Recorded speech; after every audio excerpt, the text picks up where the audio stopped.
What's up, guys, and welcome back to a brand new episode of the NeoVintage podcast. I'm Jabril, and I'm with Steve. Hope everyone's doing well. And if you haven't seen the show before, we're just two guys that like to talk over the biggest stories in gaming. And Steve, we skipped an episode last week. Happy Thanksgiving to everybody. We took a little bit of rest, but now we're back. We got 2 weeks worth of stuff to talk about. So this might be a lengthy episode. It might not be. We don't have a loose topic, but we've been playing, I would imagine, a crap ton of stuff. So there's lots of ground to cover. So, Steve, let's start with you. What you've been playing in this 2-week stretch? All right. So, like you said, holiday little season, our first holiday break. So I've been playing a lot of things. So, lightly, just to touch on. So on Switch, I've been playing Hyrule Warriors: Age of Calamity. It went on sale like 2 days after its release, so I snagged it. Yeah, so I snagged it at like 50, or something like that. And it's fun. It's more, Muso style stuff, but obviously I always think that I've always felt like it works for Zelda. Certain franchises I feel like it just works well, and this one's nice. It's a lot of that story I was really missing from Breath of the Wild is in here. I just kind of wish you could put the two together, but it's fun. I'm still super early on in the mission. My save data from the demo carried over, and I'm getting unlocks and stuff like that. But it's fun. It's there as sort of I'm on my lunch break at work. I got nothing really to do. No new episodes of anything to watch. I'll jump in there, knock out 2 missions, and do some of those weird map things where you do the requests. Okay. So that's what I've really been doing on Switch.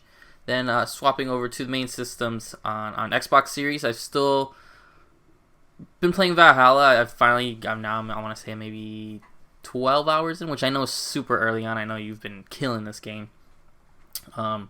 But I'm liking everything about it. I do like how much more throwback it's starting to feel to the old Assassin's Creed. I think it's hit the sweet spot, which is, I know it's kind of divisive. Some people are complaining that it's so tied into the Assassin's lore. I actually enjoy that because it gives me so much more feeling. I started doing those random things where, I don't even know what they're called, the glitches, where you play as the current time woman running around those weird platforms. The anomalies? The anomalies, there we go, and they spiral. You end up really high up. So those are cool. Again, all that stuff kind of just makes me feel like I'm playing an old Assassin's Creed game. So I'm really enjoying that. Grinding, not really grinding, but doing some raids to fix up my town and stuff. So that game's really good. It's out of the 3 new Assassin's Creed, I guess, the new style, Origins, Odyssey, and Valhalla, I think this is my favorite. So I'm really liking that. Also on Xbox, I have not been playing because it also went on sale on Amazon. So it finally came in, is Yakuza Like a Dragon. And let me tell you, this game is fantastic. I cannot get enough of this game. I was playing it actually right before we sat down to record. Everything about this game I love so far. I'm still early. I'm under 10 hours just because by the time it actually got in. But the story is actually really interesting to me. This is my first real Yakuza game. I've dabbled in some of the other ones, which are a little bit more brawler. I played a little bit of Zero and the Kawaki. I forgot what the remakes were called. So I've played some of those. Kiwami, sorry. There we go. So I played a little bit of those. I've dabbled in them, and I've enjoyed them. But something about this, about Like a Dragon, that's just really interesting to me. The fact that it's got actually a really serious story, but full of such random, campy, tongue-in-cheek comedy that I really enjoy it. I think Ichi's actually one of my favorite characters ever in most video games. Just the way he is, the way he acts and stuff like that. And the game's not afraid to pull some punches, actually. I'm surprised the amount of depth it goes in so right off the rip with some of the story elements is really interesting. It hit a little close to home for some of the stuff. Not in the mob or anything, but some of the other themes that it runs with have been pretty interesting, to say the least. Switching to PlayStation 5, I've been still playing some of the same stuff, dabbling in finishing some trophies in the 2 Spider-Man games that were remastered, and Miles Morales. We've praised those games, and we'll continue to praise them. They're great, so I absolutely love those.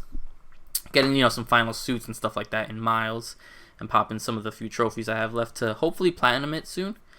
Still playing a little bit of the Sackboy on there when I get a chance. That's kind of my cleanser when I'm kind of listening to a podcast or something else, or got a show in the background. That's usually my game just because it's kind of easy collectathon and very relaxing. Then I also did get, and I haven't had too much time with it.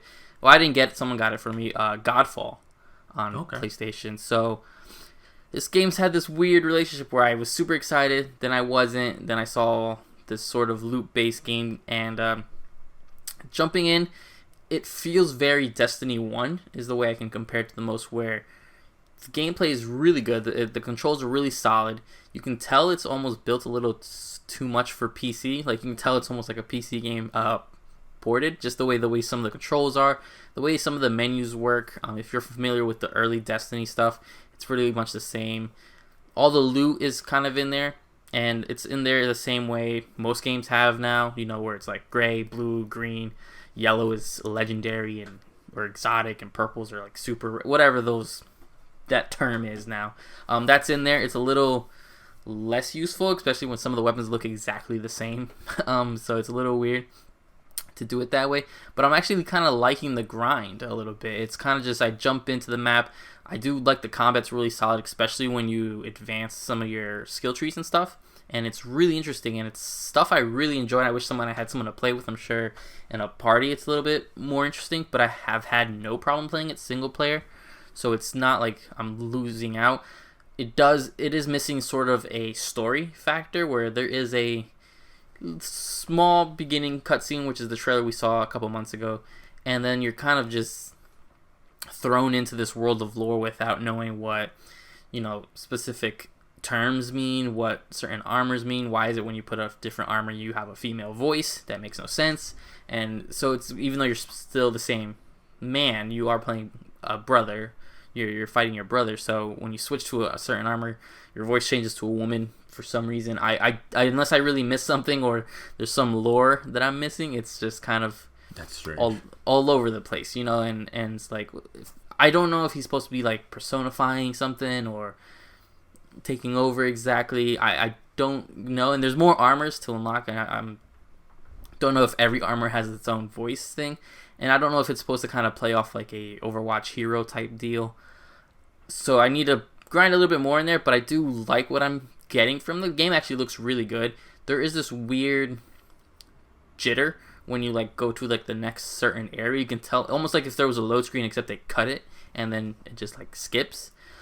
Speaking of load screens, there's also a lot of load screens to me compared to most next gen games, but they're not there for long because of how fast the system loads them. So it's like a weird back and forth. Like, I just feel like there's a lot of good ideas, and in a world that this game gets a sequel, I feel like that would probably be like a really good game, where this one is just a good game, where I would recommend it on a sale. I would not recommend it for the $70, or I think on PC it's $60. That this definitely should have been more like a $40 title. Would have been a cooler hit, because I just don't know that lasting power of it. I don't know, once I beat the story, is there more map expansions that are going to be there and stuff like that. But it's interesting. I like the style. I like the combat. It does kind of spike in difficulty for certain aspects, but there's a little bit of exploration and stuff like that. It's simple. It's very simple. Like, I know what I'm going to do, so I kind of get in, do my objectives, get out, check my loot, and then it's sort of on that repeat. So I'm enjoying it, but I don't know if I can just tell everyone to go out and buy it yet. There's very few games where, unlike when I was like telling about Hades or Devil May Cry 5, where I'm like, people need to play these games. This one, I'm not there yet. I don't know if I will ever get there, but it is fun. Gotcha.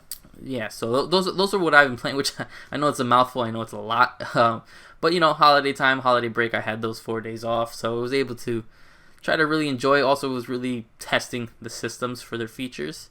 And so that's what I've been up to. So, Jabril, what have we been playing over there? Yeah, so we certainly have a lot of overlap, but there's also some stuff I've been playing that you haven't been, and vice versa. So I guess I could start with Nintendo. Haven't played much Switch at all. I also have Zelda Age of Calamity, but it's one of those things that like I was able to buy it at a reduced rate because I went half on it, and I haven't been able to get the chance to play it because it's just been kind of the back burner game, unfortunately, with these kind of fresh new consoles. I just am way more excited to play like a PlayStation 5 game or Xbox Series X game than going back to the Switch. But again, I fully intend on getting to Age of Calamity. It's a timing thing mostly. Mm-hmm. Then we can move on to Xbox. So I actually beat Valhalla. I hit around 52 hours Okay. to beat the campaign.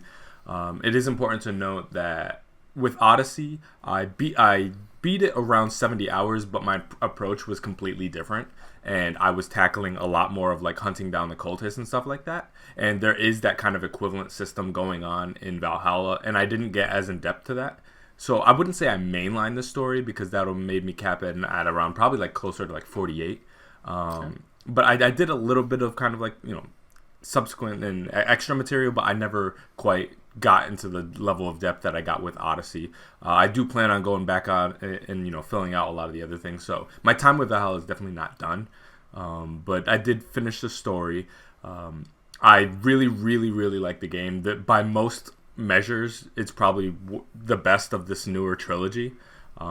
It's probably the best Assassin's Creed from a narrative approach in a very, very long time, from what I understand. I have been kind of going back and familiarizing myself with the lore. I was able to pick up the Assassin's Creed games 1 through 4, including Brotherhood and stuff like that. So okay. I'm definitely going back and kind of trying to experience those games with a fresh eyes, because I did play 1, 2, and Brotherhood back in the day, but that was kind of when I stopped. So I would like to, go past that and see what the franchise has to offer after that fact. But yeah, Valhalla, really, really solid game. There are some narrative choices I take issue with in the latter half of the game, but I really can't get into any of them without major, major spoilers. But all I can say is it has some of the problem. It has all of the exact same problems I had with Odyssey late in the story. For the few people who I guess made it to that point, because again, those are very long games. But I think they both kind of fall apart in their late arc in the exact same way for the exact same reason. And I guess in many ways you could say it's kind of just a preference thing. I think Assassin's Creed has this weird thing where it's like almost a 3-tiered story now, where at one point it was the Abstergo Templar thing, and they used the history or the ancestors as a vehicle to garner information to contextualize the modern conflict they had. That was Assassin's Creed, essentially. Eventually, they introduced this concept of the Isu, and this is not really spoilers because, again, this is in every game, of this ancient society, this ancient civilization, actually, with these insane technological abilities that, for whatever reason, they pulled back from society. That is also a connecting fabric between this whatever form the Templars take throughout the time and stuff like that. And I think now with these modern games, not only do you have that kind of future conflict that now is not as A, B, side A versus side B, but there's also other existential conflicts going on in the future. But you have this kind of going back into the Animus storyline too. And on top of that, you have how you connect the past to the Isu. And these three things occupying specifically this newer trilogy, to me, there's a lot of incongruence, and it all comes ahead at the very end of all these games, because the same thing kind of happened in Origins to a lesser extent, definitely in Odyssey, definitely in Valhalla, where at the end they kind of meld everything together, and to me it does not sync up well at all. But again, can't go beyond that without getting into two spoilers. But yeah, Valhalla, 2 big major thumbs up. I did have quite the tumultuous experience with Watch Dogs, and I'm gonna try to be as nice as possible, but for me personally, 2 thumbs down. This game is an absolute stinker for me. I really wanted to like this game because I think there's a lot going for it, and I think the aesthetic combined with the setting is really, really dope. And I really saw what they were doing here, and I just feel like they really captured that kind of London grime street feel in a way that games have not tackled before. So I think that's really, really dope. But my happiness with the game kind of begins and ends there. Obviously, people probably heard the story about the whole deleting saves thing. So basically what it is they disabled the ability to manually save in this game. And that's in exchange for what they call a robust autosave system. They haven't, I think, concretely released a specific reason why they did this, but people's understanding is because there's a permadeath system. So when you have this permadeath system in the game, you don't want people kind of like playing around with their saves going back and forth. You want these deaths to have weight. But the problem is, first off, you can play without the permadeath on. I'm not playing with the permadeath on. That's kind of like they offer you that choice, and you can have 2 different experiences there. But we're all subject to this autosave system. But that's fine. It's not the first game to have an autosave system. It's one of the first I've seen to block the ability to manually save, but that's fine. But okay, they go out of their way, they get rid of manual saves. And then on top of that, I go to play, and an entire session's worth of progress is gone. I'm not talking about 30 minutes or an hour. I'm talking maybe 2.5, 3 hours of a game. An entire session is gone. And I was like, oh my god, that's terrible. But I have been enjoying the game, so let me go back and play. And then that's when I realized that session was almost one continuous mission, because some of these missions are really long. And so replaying that is not really an option for me, not right now in the throes of next gen with all these new games. So I was like, absolutely not. So I'm done with that game. I really want no parts of it. I think they made a lot of boneheaded decisions and completely screwed this game for no reason. I think they were already fighting an uphill battle because, again, Watch Dogs is a weird franchise that people don't really know what to do with. And it started off on rocky footing with the first one, and the whole, they promised us it's going to perform like this, but the whole CG scene thing. And then the second one was really good, but nobody paid attention to it. And so finally, I feel like they had a chance to fix things a lot, and they just made really stupid decisions that screwed it, which makes no sense because, again, it's a Ubisoft game, and Ubisoft has been launching multiple games in pretty fast succession. I think this is like one of 3 of the ones they've launched in like a month and a half or something like that. Yeah, it's insane. And I've played in depth on now all 3 of those. And this one is so far behind the other 2 that I just don't understand what happened with this. So yeah, I again really wanted to like it, but no, it's terrible. So that's mostly my experience with. Wait, I'm tripping. No, Yakuza. That's the one I'm playing right now, Like a Dragon. Oh, so you have it? Yes, I do. I was able to pick it up on the Xbox One version, but again, the smart delivery thing upgrades it for free to Series X version, which is, again, one of the more excellent additions from a software perspective that I've seen in the game industry for a long time. Smart delivery is awesome, and it's just really, really impressive. I love the free upgrade thing. So at this point, I did the same thing with Watch Dogs. If they support it, there's no reason to get the next gen version, and many times the last gen version is cheaper. So, like, if you have an internet connection and they support smart delivery, get the last gen version. Trust me, there's no difference. It upgrades for free and you save money. So it's awesome. Almost automatically too. Yeah. You put it in there and all you have to do is go check the game version really quick and the information, and you could see like the version that says Scarlet, and that's how you know that you're running on it. Versus like I forget what the last gen versions say, but they say something else. So that's like a quick check if you want to make sure that you're running on the newest version. But yeah, that game is excellent. I hit about like 11 or 12 hours last night. So I'm decent into it, but I wouldn't say I'm far. I'm like chapter 6 or 7. But yeah, it's excellent. I love the RPG mechanics way more than I thought I was. So no major complaints there. Again, you talked about the campaign and how good that is, so I don't have to go much deeper than that. But yeah, I super co-sign what you're saying. That game is excellent. And I have played multiple Yakuza games. I beat 0. I got like maybe 75% through Kiwami. And then I dabbled in 6 when it came out. But I have not played Kiwami 2 through 5, I guess. So I think I've played like, a decent amount of Yakuza, but I would by no means say I'm like a Yakuza super fan because I haven't played enough into it. But this one, for me, 0 was so good that it's a really hard bar for me to match. But this one is like right up there with me. Like they're almost like tied at this point. Only 11 hours in, so I wouldn't be surprised by the end of the game it edges it out. But yeah, it's really, really solid. And I think they just capture the spirit of Yakuza perfectly. It has really, really heavy moments. In many ways, heavier than I've seen in Yakuza in a while. But then it doesn't lose track of like the camp and the funny parts of it. So yeah, and again, yeah, as you said, Ichiban's amazing. The entire cast is amazing. And once you get a little bit deeper in, they introduce more and more characters that are actually like mainstays part of the cast that are really, really excellent too as well. And I just love the visual of the cast because it makes 0 sense. Again, you just have an ex-Yakuza guy with an afro because he got a bad haircut one day. He got the bad perm, and then you have... Yeah, a homeless dude who has like the most realistic looking face I've ever seen in a game. Who summons pigeons after an attack. And then, he blows like alcohol breath on people. You got an ex-cop. And then you get like this woman who's like an ex-bartender / her sister was a prostitute. So you'll add her. I don't know if you've reached that. No, I haven't. And the funny thing is, again, Ichiban has such this ridiculous look to him, and the rest of them look like so realistic in terms of just their character design, where they're just these pudgy looking people.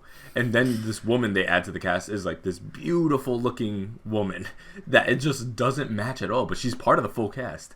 And again, I won't go be any deeper than that because again, that's spoiler territory, but like it's just a nuts game, but it's amazing. Then we can move on to PlayStation. I was finally able to beat Call of Duty. That was hard crashing my system, and I was horrified at that. So I didn't want to touch that game. But I was like, well, let me uninstall it and reinstall it, and let me just try it again. One time. If it crashes once, I won't touch it again. Because that would be the third crash at that point. But no, I reinstalled it, and I got all the way through. Was able to beat the campaign. I was actually only about like 2 hours away from beating the campaign anyways. Mm-hmm. So I was able to get through it relatively quickly, and yeah, I thought it was excellent. I liked it a lot. It's not probably... I don't think it beats the Modern Warfare campaign for me, but I think it's a very, very fun campaign. Beyond that, I haven't touched anything else from it, so I can't speak on whatever Warzone's doing now or the zombies or the online thing. I can't speak on any of that, but the campaign's very, very solid. Probably the best looking next-gen game that I've personally played, just from a visual standpoint. It's insane, some of the ray tracing. Especially when you're like, I think in Berlin and you're walking on the streets out of the bar, it's like insanity. It's very early in the game, but it's some of the best looking stuff I've ever seen on a console, personally. Because again, this is my first time 4K gaming. And I also have been jumping heavy into GTA. I'm going to try to wrap it up so I don't take too much more time. I've been back on the daily grind of GTA fully. I told you last episode that I was like getting back into it. I'm back in the full grind. I have a cocaine operation running through my nightclub, so I have auto-generating money going into my account. It's excellent because they're doing $1 million a month, like they're dropping $1 million for you until the next gen version comes. So I've been completely investing that money into ways to make me money when that money stops in the next gen version, basically. So I'm just trying to set myself up as much as possible to just generate as much business expenses as possible. So that's what I've been doing with that. And then lastly, Thursday, I bought Immortals Phoenix Rising, and I'm about 12 hours into that too, and really, really, really liking this game. Obviously, it has that heritage of Odyssey really heavy in there, so immediately I felt it. Immediately, I was like, it feels like home. This is my baby. Because I love Odyssey so much, so I can tell. I've played so much Odyssey. I'm like, I was immediately playing like I was playing in Odyssey. Like, it has, like, if you dodge at the perfect time, it's slow-mos. So I was just wrecking people because, again, the muscle memory is still there. And it's close enough for me to be able to latch onto that. And it feels like Assassin's Creed in many ways, just way faster. But I didn't think that it was going to be so much like Breath of the Wild.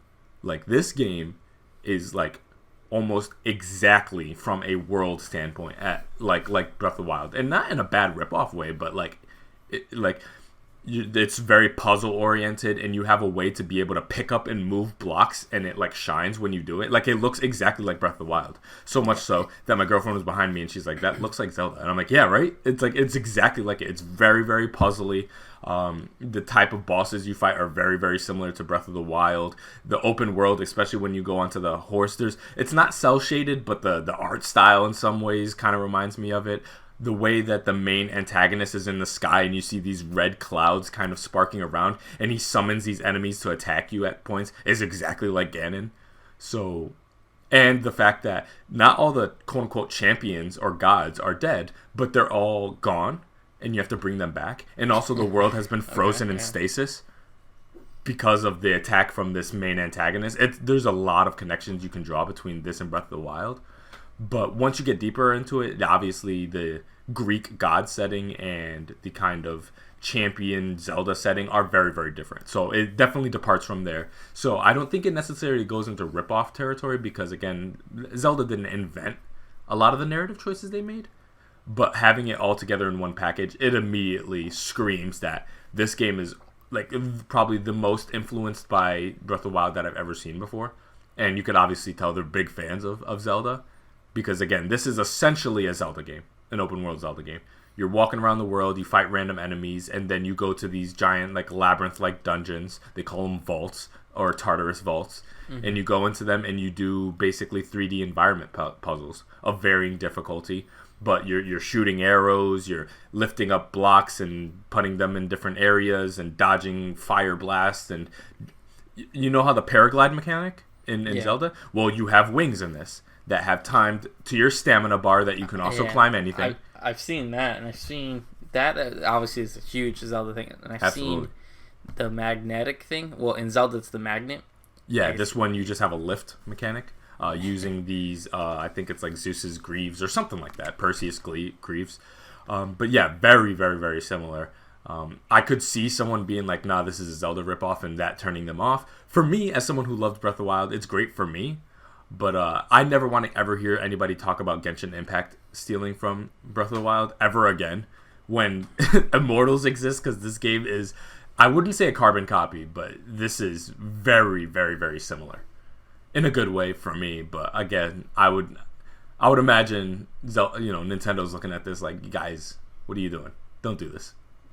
Don't copy us. And it's on Switch as well. Yeah. So and I'm playing it on PlayStation 5. So if you would love to play this game at 480p, enjoy. But no, I'm just playing. But no, that I'm very, very positive about this game. It's really, really solid, and for me, justifies the cost. I'm having a good time with it, and from what it seems like, it's gonna probably take me judging by what is available in the main story. You have to free these 4 gods, and how long it took me to free one. I'm assuming I'm probably gonna be able to get 25, 30 hours out of this pretty easily. So there's lots of, in quotes, bang for your buck here. So yeah, that's everything I've been playing. Long-winded, but I told you guys this was gonna be a long segment. So I guess we could jump in to the first story. I guess you're going to hear more of me now.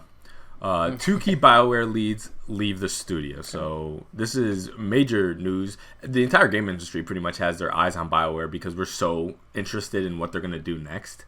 Obviously, they're the Mass Effect team. We love us some Mass Effect. They had a very, very turbulent couple of years, and so everybody's trying to see like what's in store next for them. So BioWare's Casey Hudson, he's the general manager, and Mark Dara, Dragon Age Inquisition executive producer, are retiring from the studio to make way for a new wave of creators. Hudson will be replaced by interim general manager Gary McKay. He's the senior director of development operations, and Dara's role will be filled by Christian Daly, BioWare Austin studio director. And this is some quotes we got. It's not an easy decision to make, and big decisions like this always come with a certain degree of sadness. This is what Hudson wrote in a farewell post on the BioWare blog. I will miss being able to work every day with our inspiring developers and biggest and most exciting projects we can imagine. But I also know that there's a good time for change, both myself and BioWare. This has been a very difficult decision for me. This is from Dara. He wrote in his farewell statement, the team of amazing developers on Dragon Age made my life fuller and better. They have taught me so much, but the strength of the team is what makes this possible. I know that Dragon Age won't just survive without me. It will thrive. So this is a very interesting situation.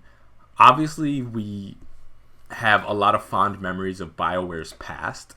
And in many ways, a lot of people have requested, specifically Mass Effect, for it to go back to what it was because they assigned a lot of new names onto Andromeda, and that's where things flopped. We haven't seen Dragon Age in quite a while now. So the question was, where are they going next? What teams are going to put on it? Is it going to be a return to form? But what it seems like here is 2 major names going. The studio culture is shifting. And obviously, the BioWare that existed within the past 5 years is not the BioWare from the KOTOR days. This is essentially already a whole new team, but on top of that, 2 major names are leaving the studio, so it's definitely a transitionary period in the studio in flux.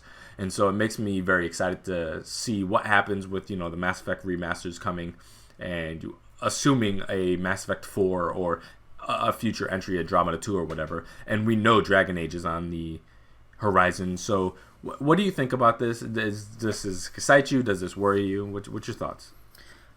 It doesn't really worry me, and I'm in a middle space where, I understand these are 2 very important key parts of BioWare's history, especially the BioWare that everyone seems to really love, which is the Mass Effect and the original Dragon Ages. I think some of this will be okay. I think it'll be some of some of it will be okay. A lot of that stuff is sort of set in stone already. Whatever the next Mass Effect game is, I know they said it's very early. It's already on course to be what it's gonna be eventually be out, and Dragon Age has to be pretty close to a certain reveal and stuff. I think the vocal majority on how these games, the last games, were received, especially Mass Effect, it's that stuff's already there. The critique's already there. A lot of that base is already there, and I think maybe having some fresh blood might work in certain aspects, making sure that a lot of the stuff's guided the right way. Because obviously, I know a lot of people are worried because of restructuring, but you got to realize, like, pretty much the last two games that BioWare released, which would be Anthem and Andromeda, were really criticized for being all over the place, not focusing on what they needed to and deriving too much. And I guess that's what people are worried about. They're like, well, new people in charge means it's going to be even different. Not necessarily. These are people who, they're not just random outsiders. They're not they're not some guys from other companies. These are people who have rised up through the company, who've been there, who've seen the backlash, who've felt the backlash. So it's exciting to know that we're having a new focus and a new set of eyes and a new set of hands on this stuff, but also from people who've had their hands throughout in different processes. So it's exciting, and it's not necessarily a bad thing. I know some people were spitting this to be trouble at BioWare and stuff like that, and you gotta realize BioWare is not just one team. You have multiple teams, you have so much moving on, and people kind of come and go in these companies all the time. It's just now that, especially in this age where everything's under a microscope and everything can be tweeted out, every little thing seems horrible, and I think we should just wait to see the product. Wait until we see. These guys aren't coming out saying, I was being, forced out or whatever it may have been. But even them leaving on a good note, saying we think that the franchises are really gonna reinvent themselves and thrive, is a positive feel. And until we get the product, we shouldn't and really can't judge it one way or another. Absolutely. And I think it's also important that for people who pay pretty close attention to the game industry, you understand that people bounce around all the time. Yes, you have these employees that stick around for 15, 20 years. That happens, but it's not abnormal to have some kind of degree of overturn and people kind of shifting around and things trying out. And again, that's always for the positive. Sometimes studios can get locked into a certain culture or way of thinking because fresh blood can't get in there. So you make a great point regarding that too. And I also would like to emphasize the fact that though names or individuals in studios are absolutely very important, a lot of the times games are not made or broken by any single individual. You know what I mean? Like there's many developers, there's artists, there's producers, there's a lot of different roles that all kind of have to come together and sync up to make a masterful game. And so I think I wouldn't be as ridiculous as to say like a single person or a single director doesn't matter, because obviously you have people like Amy Hennig and Miyamoto and Kojima, for example, who absolutely are like visionaries by themselves that absolutely shape games individually. But I think it's important also to note that the departure of two major names that were associated with really, really positive things, I don't think are going to make or break some of these titles. Because again, like Casey Hudson was around during this time, and we still got Anthem. And again, I don't put that on him. That's my kind of point, is that, people work on different things. People are responsible for different things. And, things happen sometimes. Sometimes the cards don't realign. Sometimes great games come from studios that are absolute in disarray. Sometimes studios that are very, very stable release great things too. It's really hard to predict. And again, as you said, like once we get the product is when we'll be able to adequately like gauge what the future trajectory is of BioWare. I think a lot of the apprehension comes just from just wondering what the future for BioWare looks like. They had such an upward trajectory for a while, and things did get a little shaky for a little bit. And so people just don't know, like, what BioWare are we going to get? Are we going to get something we've never seen before? Or are we going to get the BioWare of past that a lot of people, want to go back to? Because, again, it's almost like an artist's greatest hits. Like, we want those records from back in the day that we really, really loved, but sometimes studios have to grow, they have to evolve, they have to try new things. You know, if we held Naughty Dog back to what they originally had done, would you want them to make Crash games forever? Like sometimes evolution is for the best, and people moving and trying things along. You know, people like a Neil Druckmann can come along and completely change a studio culture and evolve it into something beautiful. So who knows what BioWare could evolve into, and I could theoretically see some of these new people stepping into new roles, maybe whole new names coming involved and changing what it means to be BioWare for the best. So I'm optimistic because, again, I feel like there's a lot of brilliant minds at all these studios, and I feel like these, as they say, will be able to thrive with or without them, and hopefully we could see something different, because I think different would be for the best for BioWare. Yeah, and that's what I'm saying. I think they kind of seem to know what they're doing up there. You know, a big shifts like this aren't just done. They don't just put whoever they feel like it in these positions of power. Definitely. All right, so going on to the next story. Cyberpunk, the game that many of us didn't believe to even exist, or to even close to hit this year. Copies have leaked, and there's some spoilers out there. And this is slightly open, and it's starting to really ramp up now, because a lot of people are starting to get their collector's editions. Besides the main story was that Best Buy was accidentally shipping copies of Cyberpunk 2077 to customers ahead of time. Concerns obviously arise when a game leaks like this to be out early. Obviously, spoilers. But CD Projekt Red, being the good guys we know them to be, kind of took it in stride. Pretty much nicely asking people to not stream, not put Let's Plays, or pretty much don't spoil the game and put any of that content out before December 9th, 12 p.m. Central Time. Obviously, translates to that. Obviously, they pretty much don't want people who got the game early, whether it was legally, illegally, whatever it was, not by their mistake. Because if that game showed up if my pre-order had showed up just because they shipped it to me, I'm playing the game. Absolutely. They did ask nicely not to stream it, not to put Let's Plays, don't put the videos up. And they're pretty much saying once it's out, though, they're like, you can stream it, do whatever you guys want. And they're always been that really good about having content creators, feel free to make the content and stuff like that. So it's exciting. Be wary out there, everyone. I don't think this is a game I'm necessarily thriving for the story. I have no idea what the story of Cyberpunk 2077 is. Yeah, so I don't know what it is to spoil. I'm really interested more in the lore of the game and everything else that's in there. I'm sure there's a super good story there, but it's like Witcher 3, like you really can't spoil the game unless you literally sit there and have someone explain to you for 10 hours the main plot points. The stories are so expansive that a single linear plot line is not going to blow it all up for you. Yeah, so I'm not too worried. But for people who want nothing, it's out there. Some people there's going to be those jerks. There's going to be people posting, I don't know, someone's death or whatever happens to Keanu Reeves. Well, I guess not Keanu Reeves, right? Isn't there Keanu Reeves in the game, and then Johnny Silverhand's also in? Yeah, something like that. Some weird stuff like that. I don't know. Maybe they fight, and then people are gonna spoil it. But obviously they will come after if you do post these videos too early, which we're 4 days away from launch, so it's not the biggest worry anymore, guys. Just mute those things on Twitter, stuff like that, and stay away from certain Twitch.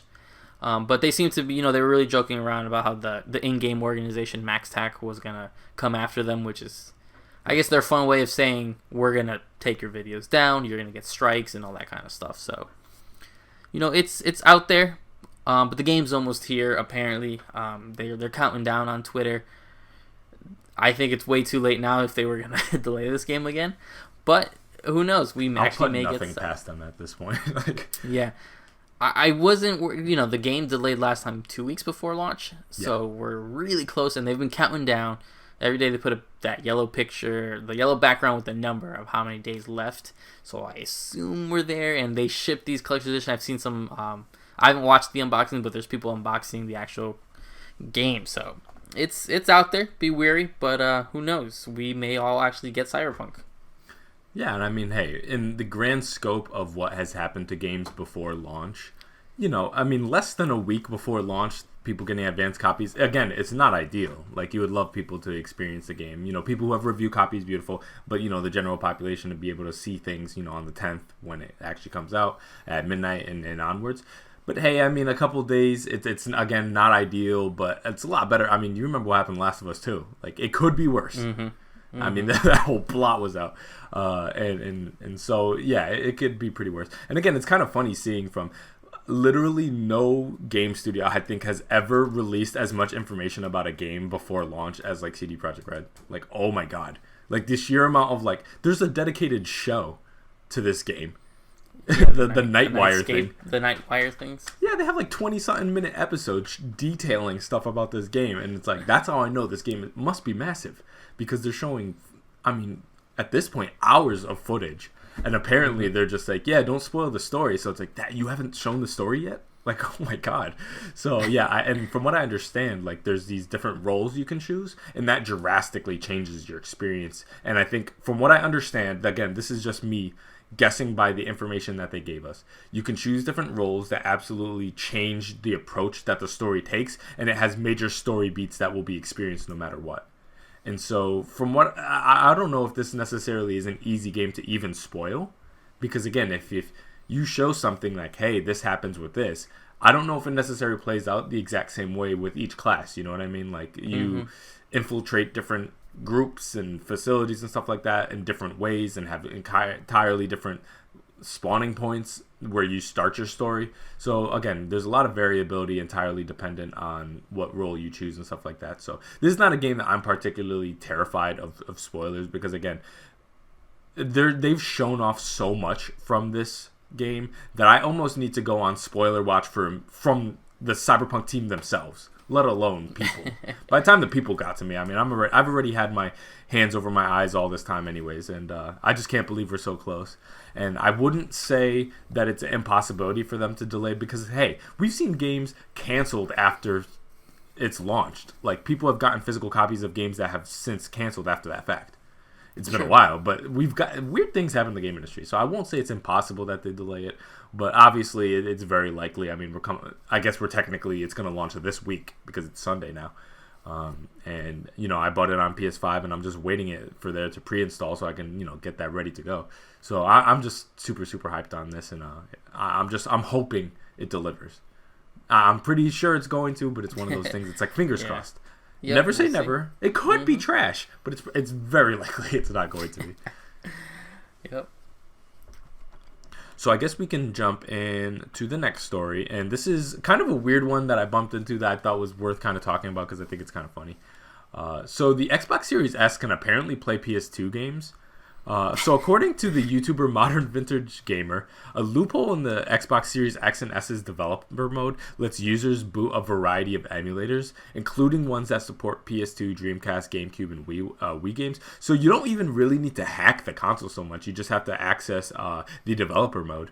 Although it's not official, it certainly seems that the Xbox Series X and S can play more PS2 games than the PS5 probably currently can, which it only supports backwards compatibility for PS4 games, obviously, right now, and select PS3 games through the PS Now service. So I linked the video down below if you would like to check this out. I was watching this, and it's really funny. So yeah, basically, in simpler terms, the Xbox Series S and X have a really robust emulation system, which was very obvious to anybody in the Xbox ecosystem who knows how easy it is for it to play, you know, launch Xbox games or base Xbox games, 360 games, One games, and now Series X upgrades.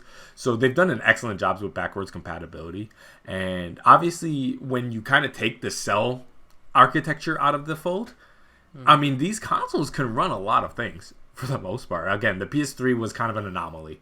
The 360 games were, again, that x86 architecture, especially going forward with the PS4 and the Xbox One generation. Everything is kind of streamlined and makes sense. So it makes sense why it could run a lot of these games. If you can run the original Xbox, which, again, for that generation, software support aside, that was the most powerful console at that point. If you could run that, it makes sense why you could boot up some PS2 games and some GameCube games. So this was just hilarious when I heard that. And it's like, wow, you could play more PS2 games out of Xbox than a PS5. And yeah, PS5 obviously has way more stringent approaches to backwards compatibility.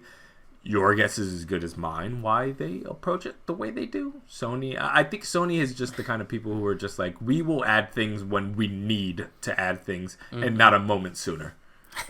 That's just how they are.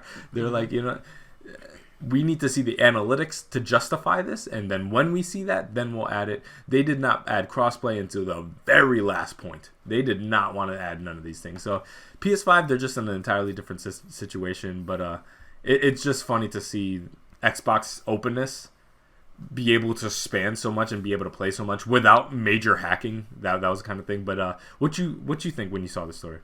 So yeah, it was interesting because I did see this hitting the circuits out there on Twitter and stuff like that, and some people thought it was natural. It's like a natural feature in the system, and it's not hard to get into the dev mode.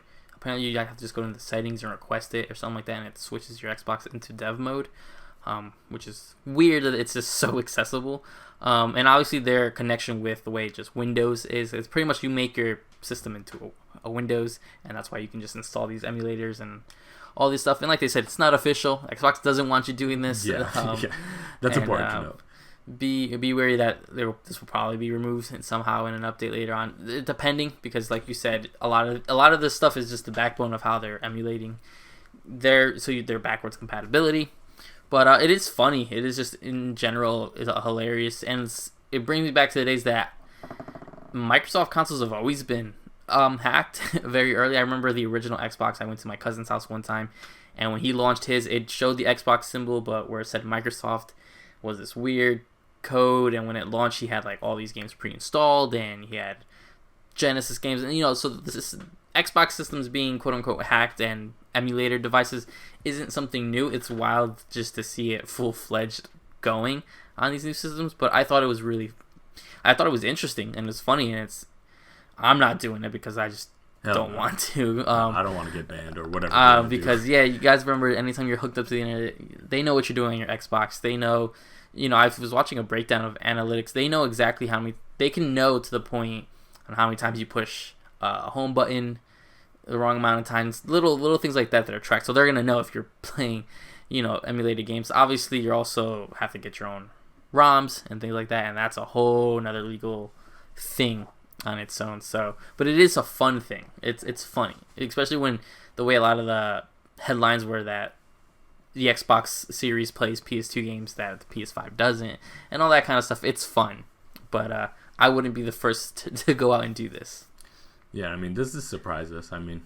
The Xbox was able to play Blu-ray, 4K Blu-rays before the PlayStation was able to, and Sony owns Blu-ray, so, or at least has a stake in the stocks for it. So, this is not the first time that Microsoft had a weird edge on like Sony IP in a way that, whether official or unofficial. But again, the hackability of Xbox kind of just go back to their just how close they are to that PC architecture. And again, you're dealing with a company, Microsoft, who was doing PCs for God knows how long.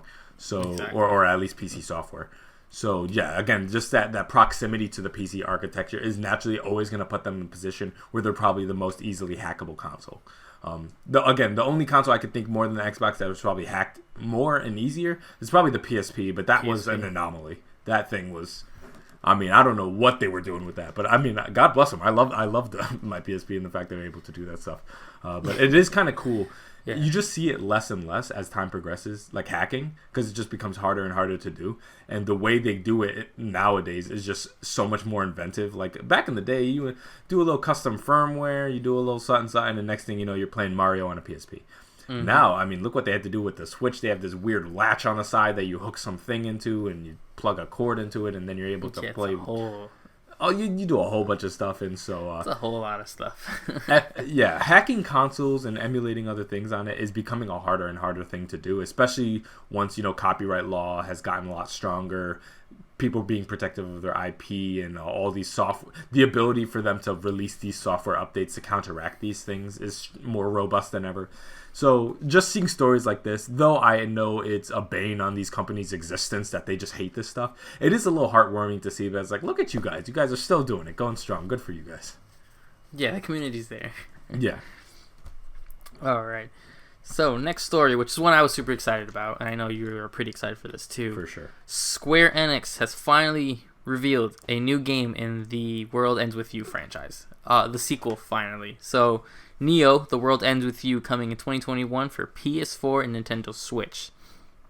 So The World Ends With You is a 3D action RPG. Neo, The World Ends With You is a 3D action RPG title, and its official description reads as such. Notes that the players will be stepping into the shoes of Rindo, not the protagonist from the first one, as he unravels the mystery of the Deadly Reaper's game in a stylized Shibuya. This is obviously the sequel to the original game that was released on DS in 2007, with a 2018 port to iPads and iOS and I believe Androids, and then also onto the Switch. Yep. So obviously this new one is going to be a sequel in many aspects. Obviously it's cool to see it finally stylized differently. I'm surprised it's been this long, that we've waited this long for a sequel, especially with all the hints that they've been dropping. They're doing an anime of the first game. It's been in Kingdom Hearts and stuff like that. So I'm excited this is finally a thing. I wouldn't be surprised if the first one is ported over to PlayStation 4 soon. It is ported on Switch to a weird success. I don't know. The controls are really bad on Switch. It's doable, but it's annoying. So the more The World Ends With You stuff we get, the more excited I am. This is obviously the third piece of media we get, including the anime that's not even released. So how did you react to this? It was kind of out of nowhere. Yeah, it actually really, really surprised me. I knew there was always a cult following for this game, and so I understood them kind of going out of their way to be able to port this in like 2018, as I said. At some point being like, hey, throwing them a bonus, something like that, because they know there's some degree of demand, but enough demand to justify a whole 3D sequel, that surprised me. It looks really, really solid. It did look a little old to me, but I'm still excited to play it. But when I saw some of the 3D footage of them kind of battling around and stuff like that, I'm like, that kind of reminds me of like an HD up-res of a Wii game. But again, not in a hating way. I'm just keeping it real. But no, the game looks excellent, and I can't wait to jump into it. I love that world. It's been a really, really long time since I played the DS one. I have it, but I haven't gone back to it a whole bunch of times. So the only time I think I've actually beat it front to back was when it came out, and I actually bought it then. So it's been, like at this point, 13 years or something like that. So I can't wait to jump into it. I don't know how much of a sequel this is going to be, so I don't know if I need to go back and replay the first one. I'd rather not, but hopefully if they're, not that if they're smart, but if they are customer friendly, they'll approach the narrative in a way that'll actually at least fill you up in, the first couple 20 minutes or so to let you know what the hell is going on. But we'll see. Yeah, the fact that it's not called 2 makes me believe it's not going to be like a sequel, as in like a sequel. I was worried them calling it just Neo The World Ends With You. I'm like, oh, is this another re-release? Because the Switch version, which I have right here, I believe is called the Final Mix. Something like that. Yeah, The World Ends With You Final Mix. So I was worried this was like another re-release and stuff like that. But apparently, it is a sequel in a sense. Maybe it's very Final Fantasy. But it's not just a 3D remake of the original, right? This one has a different approach to the narrative, I think. New protagonist, obviously everything else looks different about it. Obviously some of the themes are going to be there, but it's going to obviously have to re-explain what the Reaper game is and the pins and the way that's all going to work.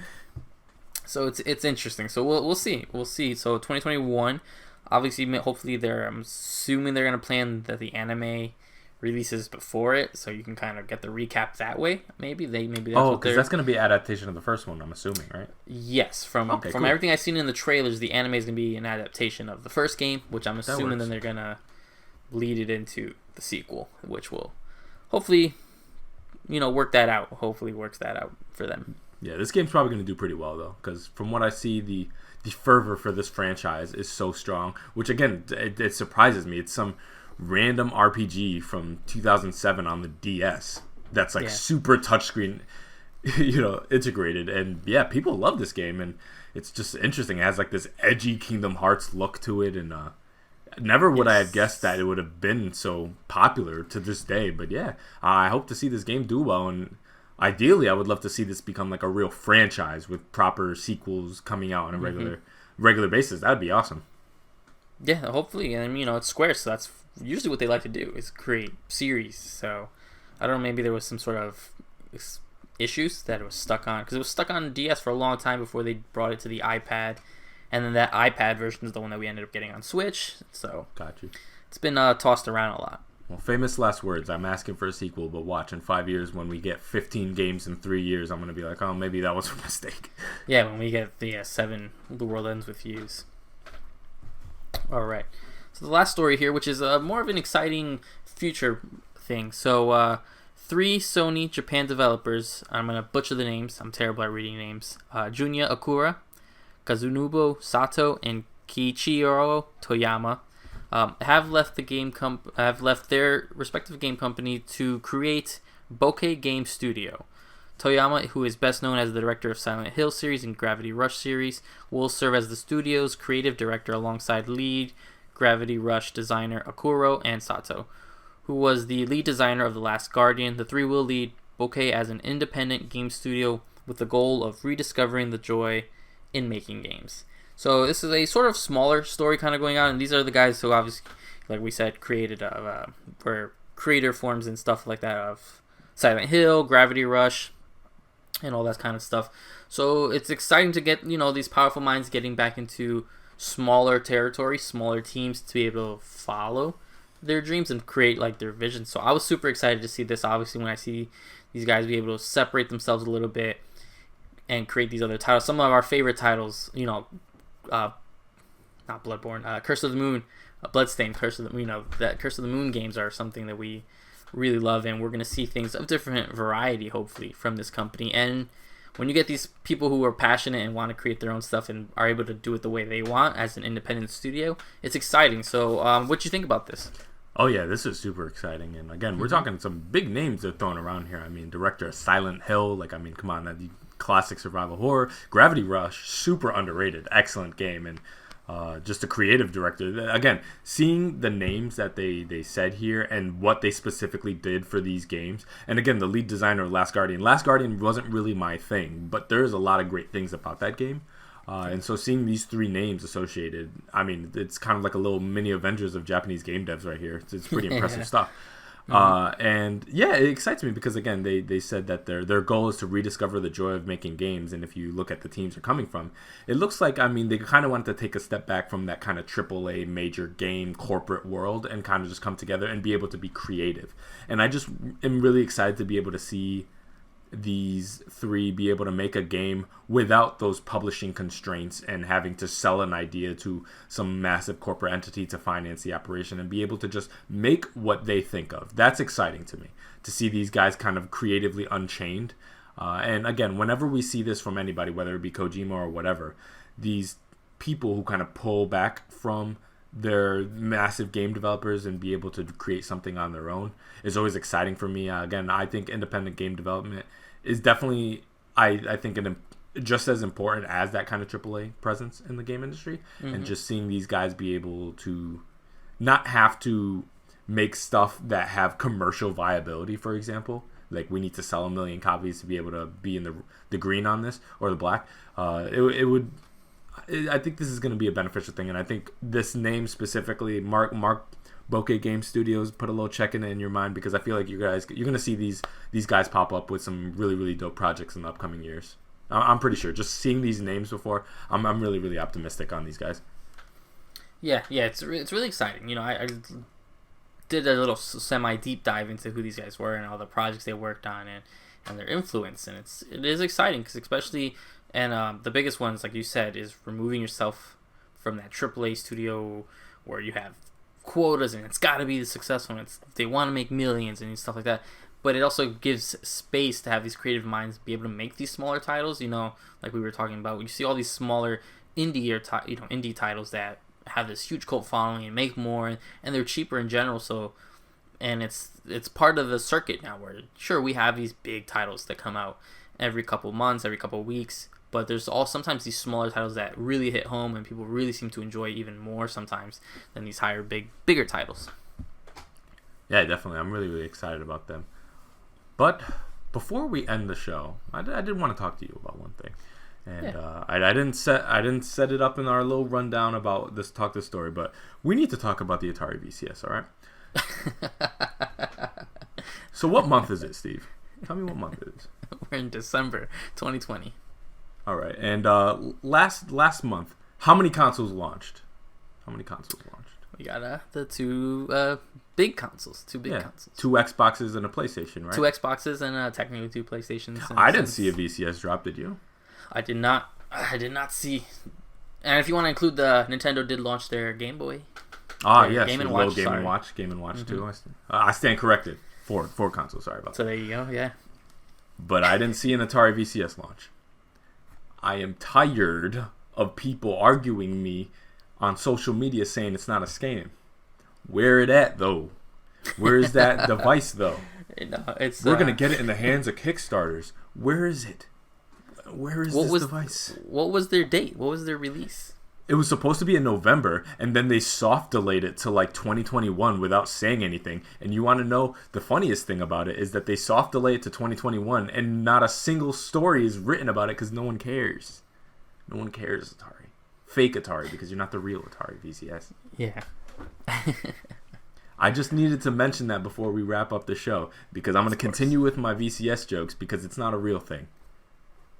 It doesn't exist. At this point now, I've done some dives. Every time you bring it up, I have to look into it, and I'm just like, it just reminds me. There was this one time, there was this guy on Kickstarter selling like clear water, some scam, and it's just, is this the video game Clear Water? Like, what's going on? Yeah, and it's just, it's one of those things. It's like, what happened first? Does the VCS come out, or do we prove the Earth is flat? Like, which one happens first? Tell me, because they're about as just likely to me. And so I just wanted to wrap up the show like that, which is like, hey, the Atari VCS is a scam. I don't believe it exists, and I don't believe it will ever exist. And I think it's a way to be able to funnel a lot of money into a company that is very much not Atari. They just own the IP to it right now, or the rights to the name, and they're being able to funnel a lot of capital, and they're going to release some half-ass product to a whole bunch of people that's going to be some borderline weird ooh-yah, and it's going to come out, and they're going to support it for 6 months, in quotes, support, because what, they're going to have some high-resolution Pong? Like, please, stop playing with me. Stop playing with me, guys. The Atari VCS is a joke. That was the NeoVintage podcast. I'm Jabril, and I'm with Steve. Hope you guys enjoyed. And we'll see you guys next week.